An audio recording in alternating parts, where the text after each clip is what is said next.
Hello and welcome back. MC1 Gamer here, bringing you a little something different. Now, when I first got back into Age of Warhammer, and it was actually at the beginning of 8th edition after a big hiatus, I noticed a lot of people who were in the tournament scene or going to events did a lot of list building online, live.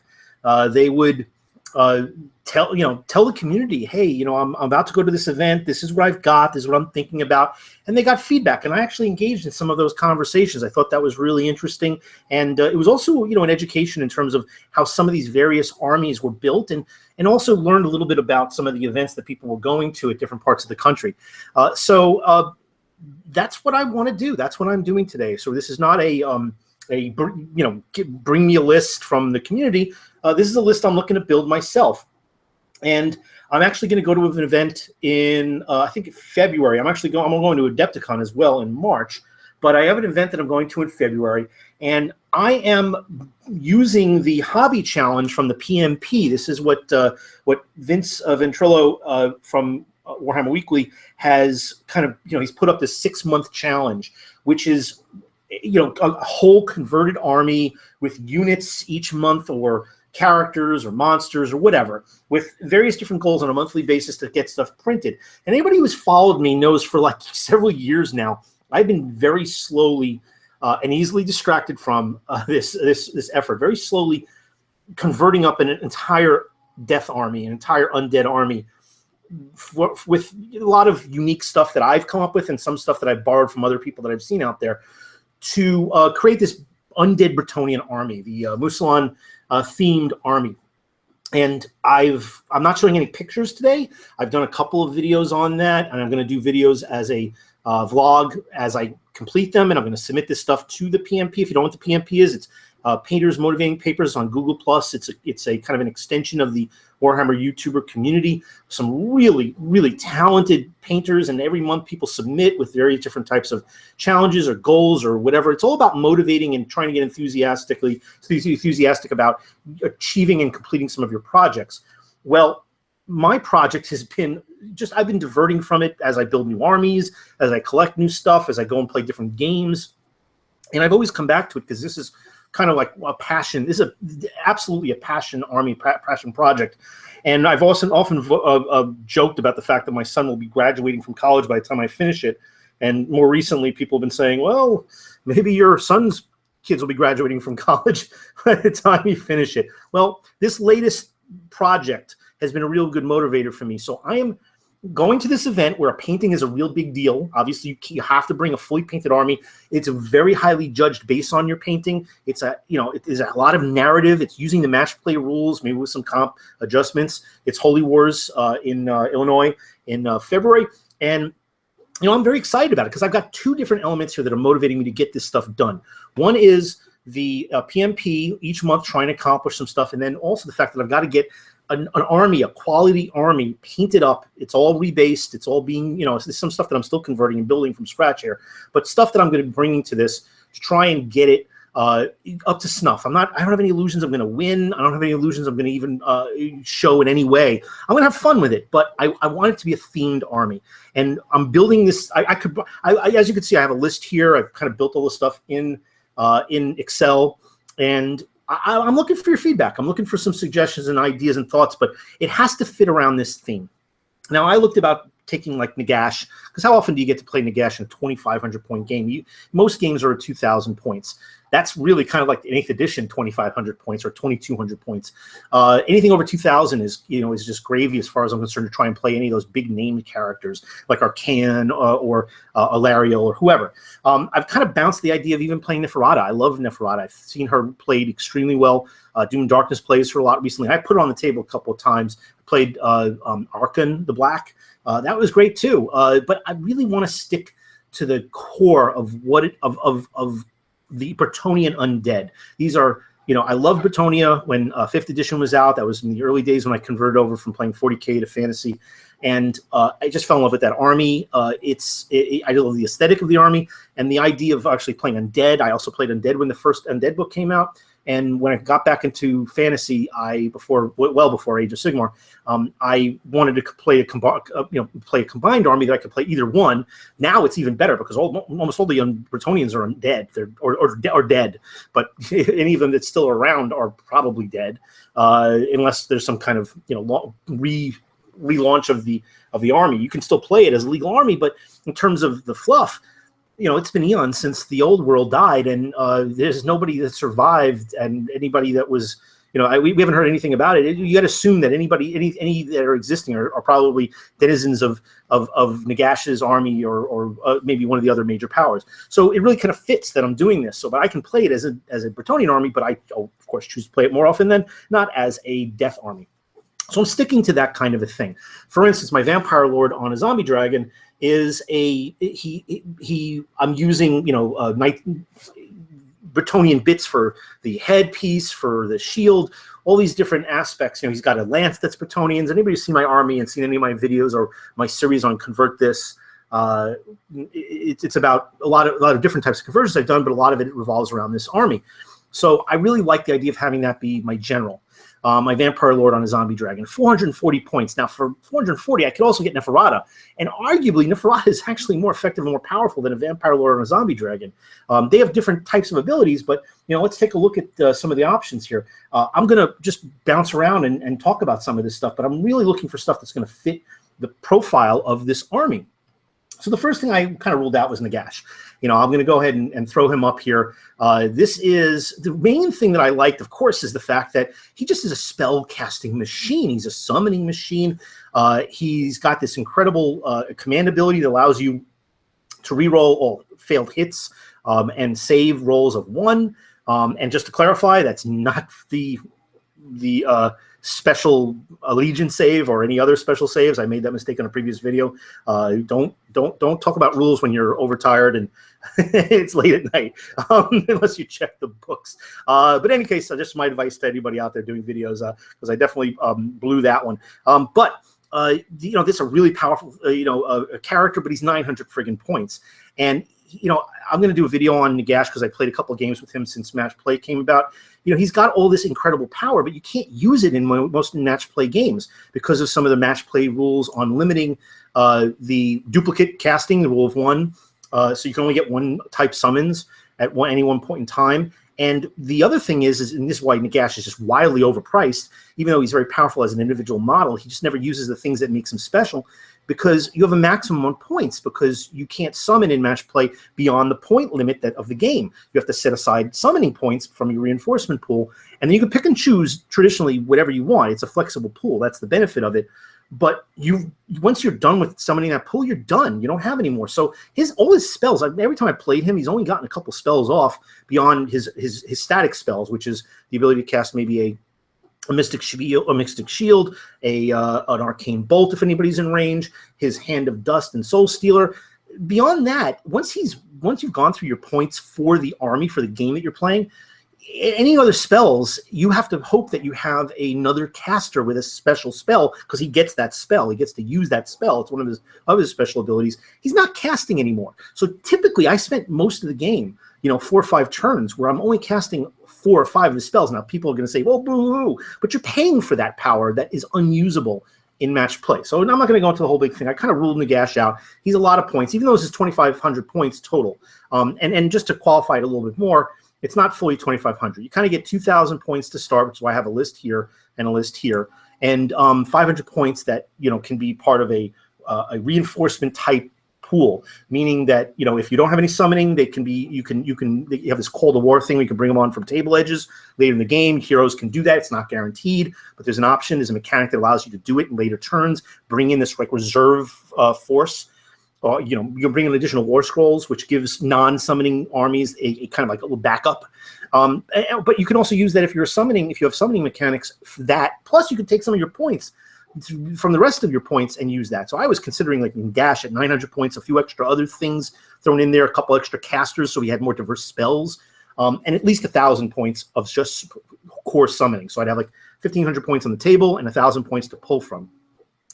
But it didn't fit the theme. And while this is a great opportunity to play a game where he has more points to utilize more of his capability and be able to, really be more effective for the cost structure, I ruled him out. He's not really Battonian. I mean, I try to justify it by saying, well, they kind of serve Nagash now, any of those that were turned into, undead, but still, it's a lot of points. It's a big chunk of points, and I kind of want to stick to the theme.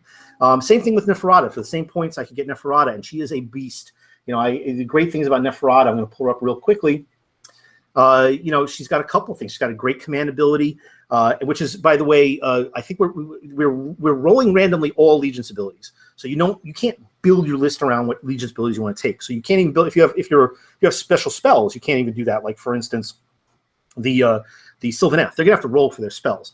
So you don't know what you're gonna get. Even and there are some builds that it just wildly is all over the place. It's kind of sucky for undead specifically because one of their best abilities, which is Rule of the Night and Deathless Minions, you can't combine those two because you can't pick them, and you can't pick artifacts. You can't pick artifacts. You have to choose. I mean, you have to roll randomly, so you don't even know what artifacts you're going to get. So with that in mind, I was thinking about, hey, let's take Neferata. She's a special character. She's got static stuff, and I know exactly what I'm going to get. And she's a lot cheaper than Nagash, 440 points, same cost as a Vampire Lord and a Zombie Dragon. And she's got all these great abilities. She can make a unit save hers or another as if it's ethereal. In other words, no rend can be applied. She can make non-flying units fly. She can make them subtract 1 from them to hit rolls within a range of her, which is ginormous, like 15 inches in each direction. Enemies are -1 to hit. That's absolutely crazy. And she can kill people outright. She's got this ability to turn enemies, transform them into a Vampire Lord. Now, there's contention about this ability. I kind of lean towards the side of, hey, that has to be pulled out of your reserve points. You got to have that. But there's an argument that you transform that enemy character into a hero that then becomes part of your side. But because of match play rules, it's a question mark. I think it's probably an FAQ thing. But until they say otherwise, I'm playing it that has to come out of your pool points, and that's how most people are playing it, as far as I'm concerned. Even though can be an argument in the other direction. So she's got a lot of stuff. She can kill, she can kill enemies outright with the Dagger of Jet. She's a behemoth, but she can go down pretty quickly. She's only got a 4-up save, and her only special save would be the basic allegiance rule of 6-up, against mortal wounds or otherwise. So if she gets jumped on by a lot of different units, she can get dropped real fast. So she hits hard. She wipes stuff out, but she does have kind of a glass jaw too. So, but she is not the greatest of fluff when it comes to this army type that I'm looking for either. So I kind of opted for the Vampire Lord. So I'm going to start with the Vampire Lord. I've got a 400 points invested in him. This is not the Vampire Lord I was looking for. The Vampire Lord and a Zombie Dragon. Okay. So the Vampire Lord, here we go. Vampire Lord and a Zombie Dragon has a lot of stuff going for him. He's got a bunch of wounds. He can fly real far, 14 inches. 14 inches is crazy far. And you'll see why I'm going to even maximize this later. He can cause, he has a good command ability where you can pick a unit within 15 inches and they can reroll all failed hits for that unit. So you've got a really butch unit that can really be good. Nice Blood Bowl ability, the spell that can cause damage and can continue to cause damage. It's nice. He's effectively at a 3-up save because he's got a shield. He's got his Death Lance, which on a charge can do really crazy damage. The Zombie Dragon can do butch damage. I wouldn't even worry about the Pestilence Breath. It's often, I think I've never, not even once, have ever had to do any damage. I always fail with it. It doesn't work or it misses or whatever. In any case, he has a lot of abilities to heal himself. He's got this Chalice that he can heal wounds. He can restore wounds. I think if I remember correctly. No, I think it's the Chalice. I don't think he can restore his wounds in any other way. I might be thinking of a different War Scroll. But in any case, yeah, he has. Oh, that's right. He has the Hunger. I am right with that. If Vampire Lord and a Zombie Dragon heals a wound at the end of each combat phase in which it killed any models. So if you kill any rank and file guys, at the very least, you're still going to heal 1 wound. And once per game, you can do that die 6. Boom. I'm going to restore a bunch of wounds. That's pretty tough. And with a 3-up basic save. And with just 6-up, if you don't get the Rule of the Night special ability, it can help you with mortal wounds. He's still very effective. He's still really butch. It's going to be hard to take him down in 1 turn, and he has abilities to kind of restore that. So that's pretty nice. And he's got some good spell casting. So I think that, and plus the fact that I have like a Bretonnian knight-looking guy on top of the Zombie Dragon, even though he's a vampire and clearly a vampire, I think really kind of fits with the entire theme. So I'm really dead set to take him. Other things I'm thinking of is this Abyssal Terror, Vampire Lord and Abyssal Terror. Now, I've used him several times. I'm going to go pull up the compendium here, and I'm going to zip down near the bottom. Hopefully nobody's getting a headache here. Let's see if I can grab him. Oh, well, you know what? I may have passed him by. Sorry about this.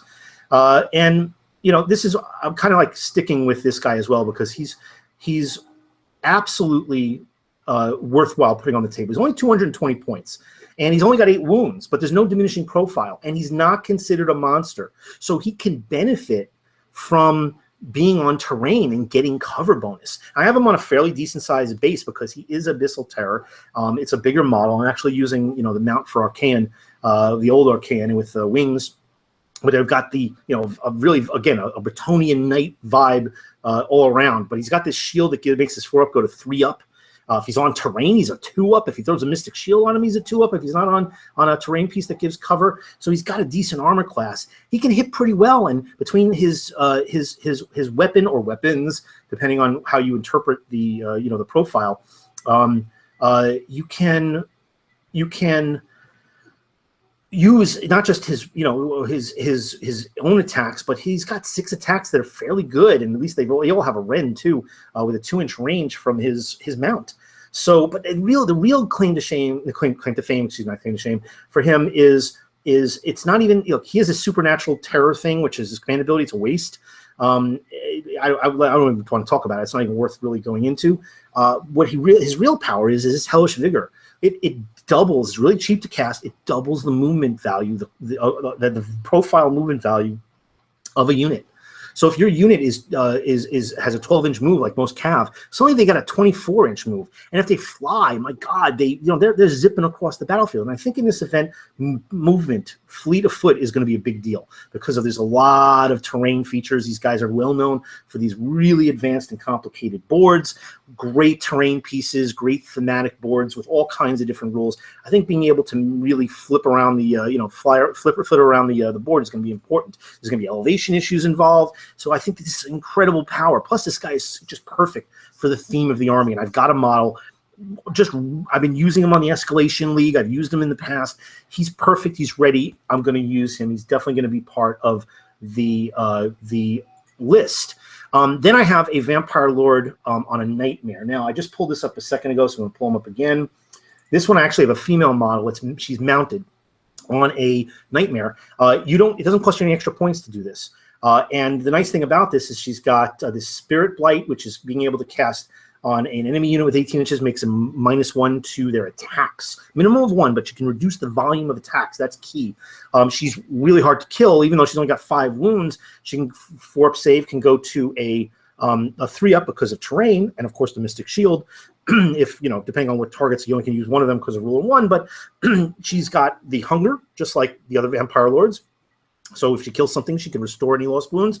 And once per game, she can roll die 6 and heal that many wounds, which is kind of silly because she's only got 5 wounds. I mean, die 6 where you roll a 6, I guess. You just get the 5th wound. You're not getting any boosts. But still, the fact is that you have to kill her in 1 shot, and which is doable. I mean, 5 wounds is nothing. It's not a lot. It's average for a hero character. But you're gonna have to take her out in 1 shot. But the real benefit of her is that spell casting ability, the ability to be mobile, kind of support another unit.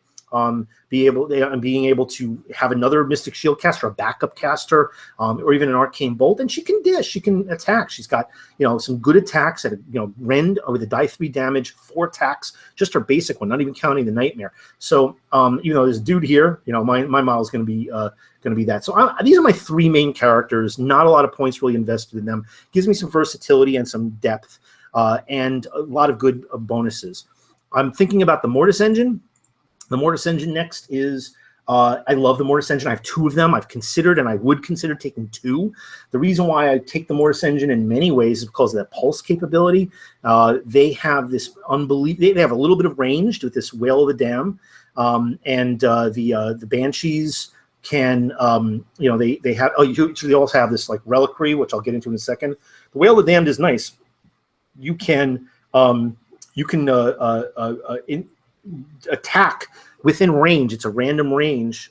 Actually, no, is it a random range? No, it diminishes. It starts at 9 inches, and any enemies that are not, that are, I believe, I guess they're not death.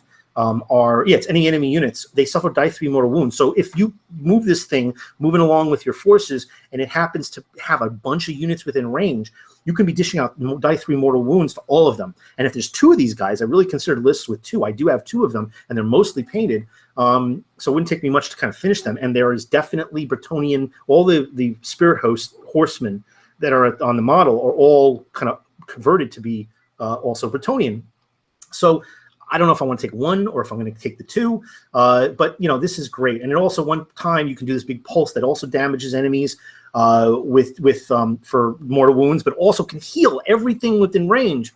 Die 3 wounds. That is a death unit, and while that could be bad if I'm facing another death army, it's really important for some of these characters. I was considering that with like Nagash or Neferata, but for these characters or any of these multi-wound models, I can bring back a lot of wounds. So you got 2 of those. You got 2 times that you can use that, but it's a lot of points. These guys are 180 each.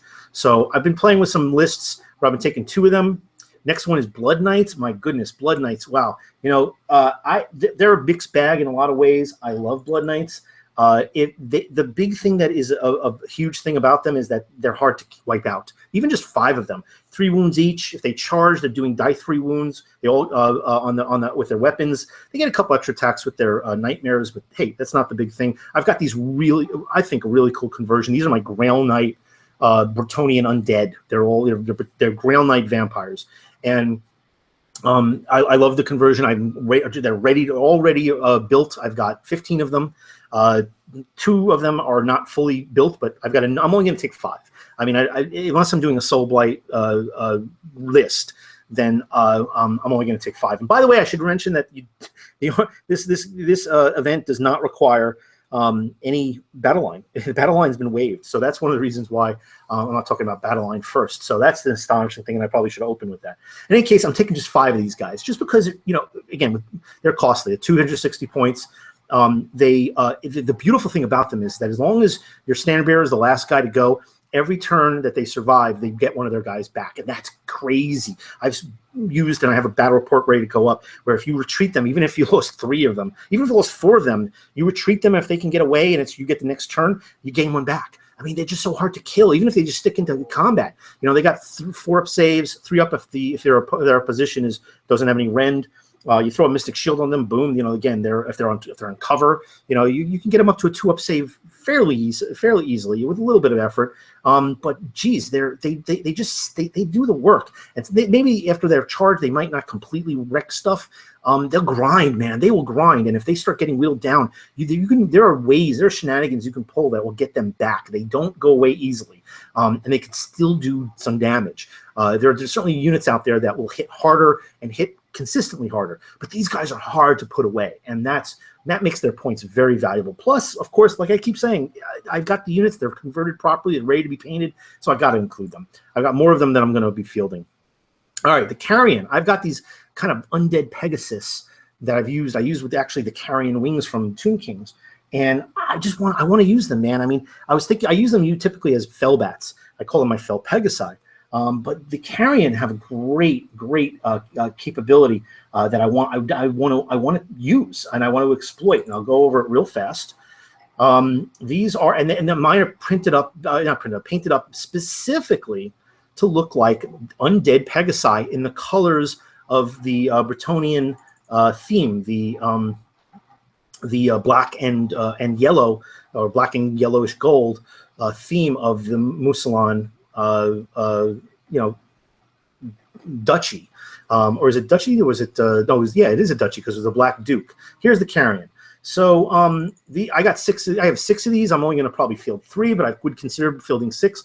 The real key important thing that I want to use with these guys is that you can summon them, and if I summon them, they have a Strickle High ability, which means they're basically unaffected by anything. You cannot target them with anything.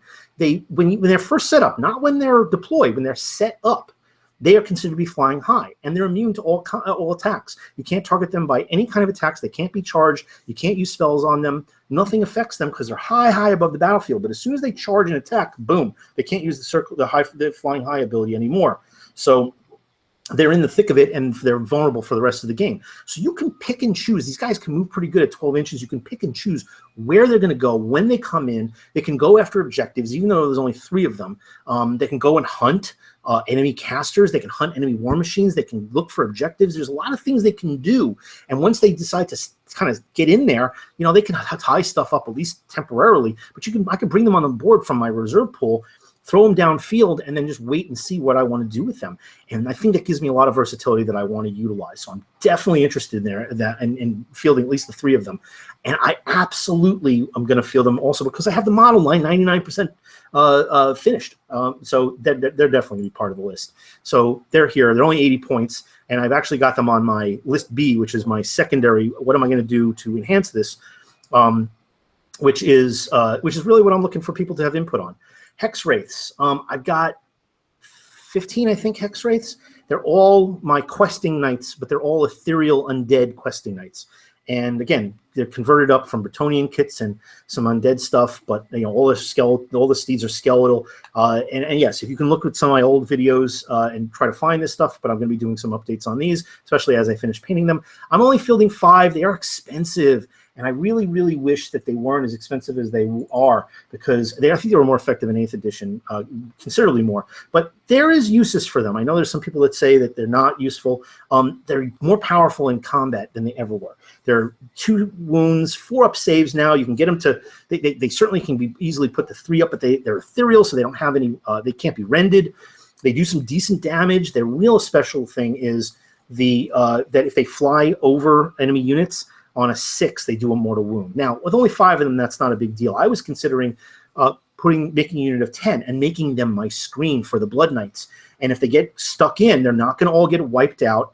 And I can then retreat them out of combat, typically forward into my enemy's backfield, behind maybe the front line of their troops. You maybe even utilize the Vampire Lord on an Abyssal Terror, his ability to make these guys go from 12-inch move to a 24, and these guys already fly, so they really are going to get incredible distances. And if I have 10 of them, you know, it's very likely that I'll have, you know, a good 8 or even 7 of them left if they do get charged as a screen, just a buffer, just a line to just stop, to halt anything that comes at them. And if they retreat, they're going to dish out some more mortal wounds, and then in will swoop the Blood Knights to kind of finish up. And I can just continue to do that. Even if these Hex Wraiths get whittled down, I can continue to do that throughout the board. And any casualties the Blood Knights have, they're going to gain back unless they get wiped out. And that's hard to do. So that's a real good 1-2 punch that I've been throwing out. But I've only got 5 listed on these guys. I've been thinking about taking 2 more. I mean, not 2 more, 1 more on this side of the fence here for another 160. Here's the crux. At 160 points for each set of 5, taking 2 sets of them at 10 strong, by the way, which is 20 wounds and 20 unrendable wounds. That's 320 points is a Terrorgeist. And I'm really not sure if I want to take a Terrorgeist. I want to be, maybe I consider summoning the Terrorgeist. You know, you can summon it and boom, you can suddenly start melting units with the screams. But I have another thing that I want to do with that I'm not sure I want. I'd something cheaper than the Terrorgeist to do what I consider somewhat more effective. It's not, you know, look, the Terrorgeist is not what I would consider fluffy for, you know, really in theme with this army. But what I'm looking to do is substitute that kind of power is also not quite as the same theme, but I'm doing a conversion I think is still going to be cool. And I have the Terrorgeist, so I would consider that. So I'm really struggling with where, if I'm just keeping the 1 set, you know, it's not quite as strong with just 5 of these guys and not taking the second and doing something which I will go to. I'm going to jump ship over here and maybe take these Sepulchral Stalkers for that summoning and dishing out mortal wounds. So I'll jump over here real quickly. For my other side, I'm thinking of actually taking these Sepulchral Stalkers, which is 140 points instead of 320 for a Terrorgeist. There's 3 of them. They have, let's see, how many wounds each? Let's go pull that up in the Tomb Kings. And I'll tell you what my conversion is too. So I'm working on this. I've already got the parts. Here they are. So what I'm going to do is I'm converting up the Morghast bodies with the 2-handed weapons and the heads that they have. But I'm going to only use them up to the torso, and I'm using the tails from the Morg Tarks, the Abyssal Terror Morg Tarks, as the kind of wispy tails, and they're going to be, you know, ethereal. I'm going to paint them ethereal and bone. which is how most of the Morghast look anyway. And they're kind of going to be half into the ground, half out of the ground. But I have 3 of them with bits to make them, and nice, deep, appropriately sized oval bases. These guys are great, and they have this great transmogrifying gaze, which is just as effective, in my opinion, as the Terrorgeist. You can summon these guys. Well, actually, you can't summon them. These guys can be underground, can pop up as if they were summoned because they have to be in the same distance for summoning units. They can shoot. They can actually pop down and go someplace else, and you can heal them. All your Death Wizards will have the spell to kind of bring them back. So I think that for the 140 points I think it is, they're actually more effective than a Terrorgeist. And the conversion I have will make them more fitting with my army than as if I use the Tomb King's version. So I'm really considering making this conversion part of my list to dish out some distance and good mortal wounds and really harry my opponents in their backfield and go after high value targets. Getting back to this side, I'm really struggling with if I want to bring the Morghasts. The Morghasts are very powerful. I've considered maybe taking the Morghast Harbingers.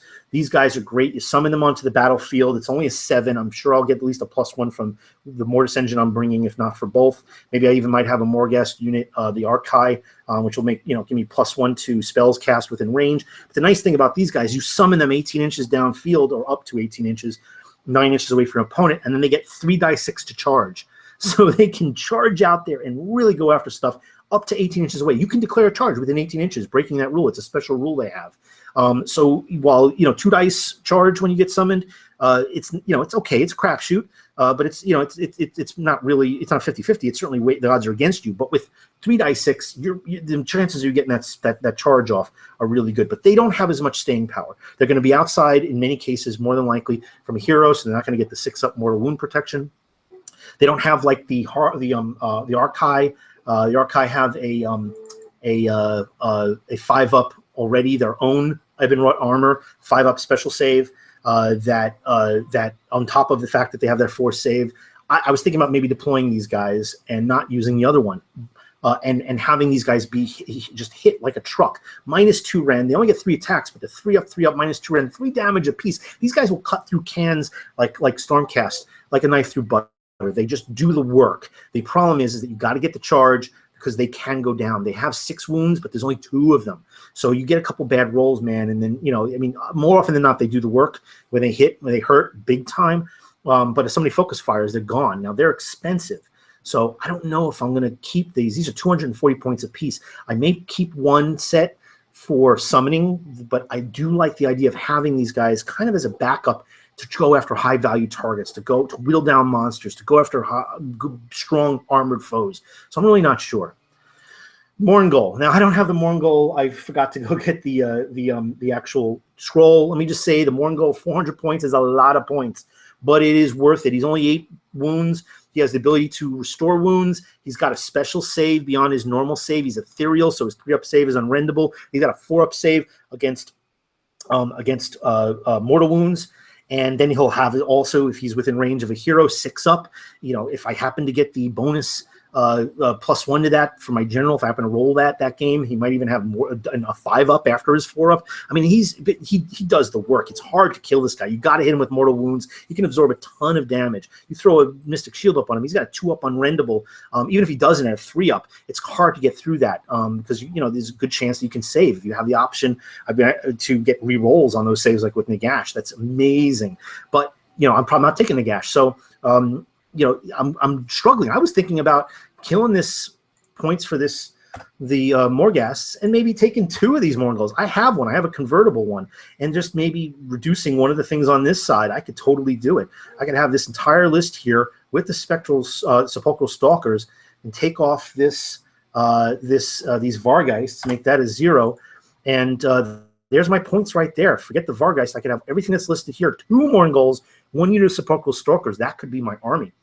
I mean, everything I've talked about right now, in addition to that, with 1 unit of bat swarms. So this is something to consider. But I mean, at the very least, if I decide to only go with the 1 Mourngol, I have lots of extra points. I have an extra 400 points to play with. But let's first talk about bat swarms. I have 1 unit of bat swarms. There's only 2 of them in there. I love bat swarms. A lot of people are like, why? They have no armor. They got 5 wounds apiece. They do move very quickly, but you summon them. And what they do is they incur within 12 inches, a -1 penalty to shooting. So I love putting these guys downfield in front of shooting armies and just neutering the shooting that's coming out of their synergistic blocks of, there's their clouds of formations all within range of each other. They start shooting stuff. It's like the Stormcast, has a lot of shooting now too. They didn't have it first, but now they have a ton. There's a ton of shooting that can come with that army. There's lots of other armies that are great shooters, even artillery type stuff that can really hurt this army. And this is one of the things that actually my army lacks, is a lot of shooting. But wow, you just summon a couple of these bat swarms. Guess what? They're going to target some stuff against them because they have to. And if you happen to put a Mongol downfield, then it's a -2. Why? Because Mongols have I think it's within 9 inches, it might be within 6. They actually incur a -1 penalty to all hit rolls, shooting and melee. That's another reason why Mongols are really hard to take out. And worth every one of their 400 points. But a combination of a Mongol and a few bat swarms around them. I did a game once where I had 6 bat swarms. You'll see this battle report sometime in the next few days. 6 bat swarms, 2 units worth, where they screened the Mongol. And anybody who's trying to get at even the bat swarms were at -2 to shoot at or -1 to hit. And the bat swarms they were hard to put away. And nice thing about them with a lot of bat swarms, if I remember correctly, I think they don't have that ability. They're not like other swarms where if you don't kill them all in one shot, they completely regenerate their wounds. No, actually they do. No, I'm there. There we go. Bloodsuckers. If a bat swarm inflicts any wounds in the combat phase, it heals all of its wounds at the end of the phase. So they just have to do some damage. So if you take out a one of the bases, it's gone. But if that 5 wounds goes down to 1 and you inflicted even 1 wound, boom, that base is now completely healed back. So they have their own take on that. That a lot of some of the swarms are like that. But this is kind of where my list is looking like right now. And I've been playing with what am I going to do next? If I do take the Harbingers, which are nice, that'll put me at 2,200. And I was thinking, hey, I got the Stalkers, and I'll put up a unit of Vargeists, and that would be my list. So we've talked about the Stalkers, definitely a must-have. But the Vargeists are the other possibility. I was thinking, okay, I could take a second unit of Hex Wraiths. Now I have 10 Hex Wraiths. Forget the Vargeists. That would work. Definitely would like to hear your opinions with the strategy and the thought process that I have. Plus, my Hex Wraiths, they're already built. I just got to do a little extra touch-ups on their ethereal nature. I don't have to do any additional work on them. And I've got 15 of them. I can definitely have enough to get 10 ready for the painting competition. It's a high-end painting competition. I'm really putting a lot of work into this, even though I have I would say, remedial skills. I'm not the greatest painter, but I'm learning, and I got some great coaches at the PMP. But maybe I put those points in the Hex Wraiths instead. Either way, if I have options here. But should I take the 10? Should I instead put those points into these Vargeists? I have Vargeists. I call them my peg whites, because I use the wings from the Vargeists, but they're on these kind of hybrid horses. They have the back part of the Bretonnians. So they have kind of the Bretonnian, the tabards of the Bretonnians that are on the horses, and the front part are, I'm not going to go into a whole big detail about what they look like. I'll show them in a video, but they're also mounted they have guys on them, so they look like they're Pegasus whites. And undead Pegasus whites, like White Kings instead. All right, hopefully you get that reference. Either way, they look awesome, but I've got to finish them. They're still on squares from before. This event requires rounds, but I'm going to put them in the appropriate rounds, and I'm going to paint them up appropriately. But just the fact that they have the Vargeist wings is easily going to make them determinable that they are Vargeist, beyond the fact that I'm going to tell my opponent these are Vargeist. You can't summon them anymore. I mean, I guess you could use the old version scrolls from the death there's a death book that has like a previous version of these guys, but I'm just going to use the updated version of these scrolls. They work fine, but they're pretty good. They're not bad for their points. 160 points. They got 4 wounds each. They got 3 attacks apiece, 3 up, -1 rend, and 2 damage each. And if they, no, they don't have that. Yes. Roll each time a model from this unit slays an enemy model, and on a 6, it immediately can make 1 attack. All right, that's okay. It's not. They have enough attacks. I'm sure that's going to happen a couple of times. So they'll get some bonus attacks. They got a decent armor, 5 up. Certainly possibility if these 3 guys are in cover to get them to 4 up. But their biggest thing is that they got a nice 12-inch move, and I've got a model that is very Bretonnian undead looking, so it's perfect. But I can equally say that about my Hex Wraiths. And I actually think that with the fact that I'm already taking a unit of 5 hex race, maybe that's better to take another unit of hex race at 160 points, the same point value. So that's a consideration. If I nix the Morghast altogether, I've got even more points. I could play with a lot of this stuff. Maybe I take a Necromancer and some zombies. I mean, I could take a Necromancer, no synergy with any of the other stuff that's going on because I don't have anything that's more than Death Rattle or I forget what the third one is. Needless to say, I would have to take zombies. And if I take maybe 30 zombies, let's see. Now I'm over here. I've got to kill these Vargheists. Let's see. So I've got now, yeah, that would be it. That actually is perfect right there. It would be, no, actually I'm 100 points down. I actually have another 100 points.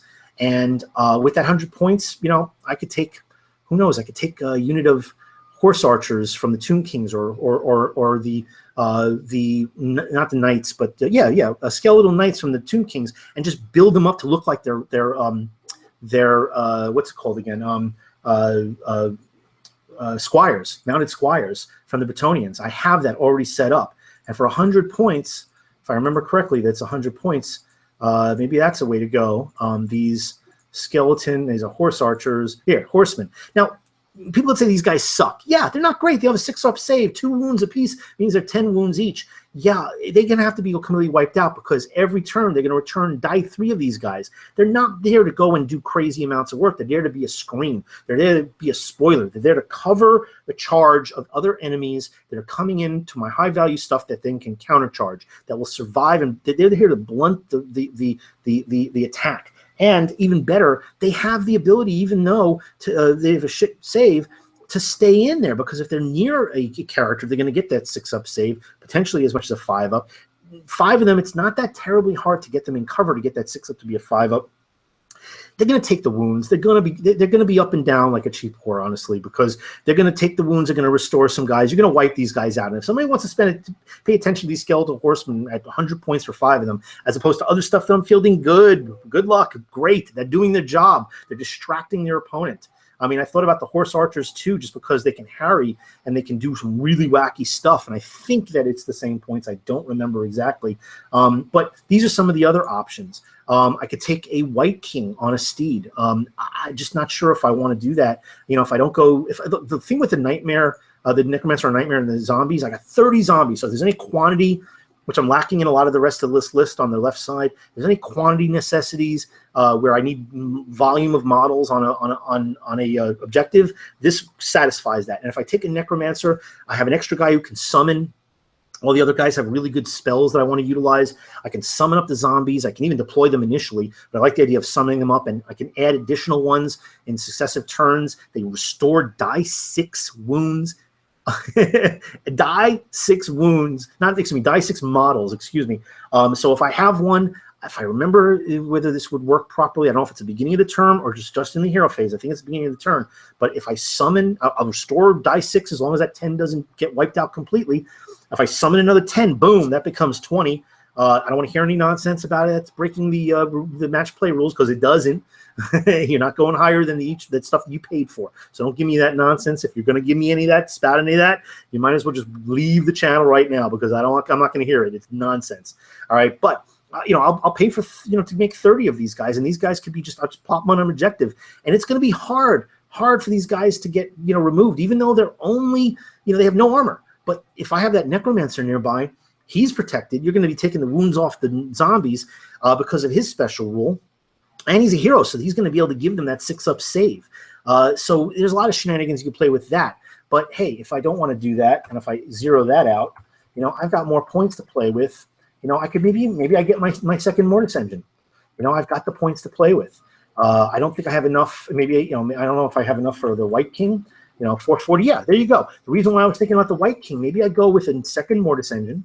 I got that pulse. I got the extra healing ability. And with the White King, he is mounted on a steed. Doesn't cost any more points. He can run along with the Blood Knights, with the Hex Wraiths, with any of the other stuff that are fast movers. And at any point, within 9 inches of him, he's automatically gonna be projecting out that 6-up save that the undead have in their allegiance ability. But his flag, his standard, will give up another 6-up save, a separate one, within 9 inches. And if he plants it, it makes it 18 inches. Now, that's only a 6-up save, but that's a lot of dice you're throwing at stuff, and you're going to roll some 6s. I mean, it's nice to have like a 4-up save or a 5-up save, sure, but successive 6-up saves, I'm sorry, you're going to roll some 6s. You know, yeah, there's going to be times you're going to, you know, crap out, but the bottom line is that that's more layers to get more 6s and to save more wounds. You can get your army save, you can get the White King save. 2 levels of rolling 6-ups add up. I've seen it happen, especially when you got large volume units. So that's another option there. I could take another unit, maybe drop one of these things and take another unit of bat swarms, because again, I love bat swarms. Summon them into another part of the battlefield near some other shooters if they're separated by a large margin, and kind of neuter them. 80 points to sacrifice, to reduce the ability for these guys to shoot. They're going to have to shoot at them, or something else is going to have to charge into them, and that charging, that combat is happening after shooting. So they're going to get their shooting and neutering in the early part of the game, the first couple of turns before they get wiped out. So yes, they're going to do some work. You know, there's definitely some options there. Maybe I consider taking another Vampire Lord on a Nightmare. I have 1, maybe I need 2, maybe I need a backup. They're only 5 wounds, and I like that spell that she has, that spirit whatever, or I forget what it is. It's just it makes a unit -1 to their attacks, the volume of attacks. Each one of their weapons, their profile, being reduced by 1. Some nice stuff. So here's some of the options that I have. Here's what I'm talking about. All of these models that I'm talking about are really work thematically. Some a little more than others, but they really do work thematically. And I'm really kind of struggling with some of these choices. So I'm not looking to pick from other stuff. This is what I've got, either complete, near complete, or in the process of being painted, and stuff that's got the right theme, and I've got the bits to finish up any stuff that needs to be completed, and they're on the painting table queue if they're not being painted right now. So I'm considering all these different options. What do you think? Tell me what you think. What would you do? What of the options that I'm talking about would you take to get yourself to 2,500 points? Keeping in mind that 500 of it would be kept aside. That's my reserve. It's a minimum summoning reserve, and some of this is anywhere from 1,900 to 20, some up to 2,000 is going to be what I'll be deploying on the table. With what I've told you, with some of the options I've talked about, with some of the combos I've talked about, tell me what you think, and I'd really be interested in your feedback, your thoughts. Be constructive, please. Don't be rude, but hey, within the context of this list, what are some of these options that you would take based on what I've said? And thanks for tuning in, and have a great day. I'll let you know how it turns out.